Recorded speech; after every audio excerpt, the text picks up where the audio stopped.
আর ছলনা বহুত হয়েছে আমাদের সাথে। সারা বাংলাদেশের 2 কোটি হিন্দুকে, এই যে আজকে শাহবাগীতে জনসমুদ্র হয়েছে, সারা বাংলাদেশের 2 কোটি হিন্দুকে খেপায়েন না।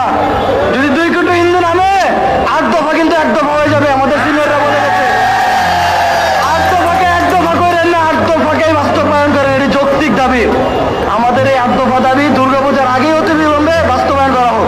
যে কয়দিন আগে মিডিয়া দেখালো যে আমাদের মন্দিরে বিএনপি পাড়া দিয়ে বলে বিএনপিরা এখানে সংরক্ষণ করছে আমাদের মন্দিরটি।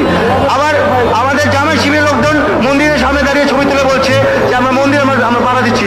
তাহলে সবাই যদি পাড়া দেয় তাহলে মন্দির ভাঙিয়ে রাখা না, আমার কথা ভাঙিয়ে রাখা না।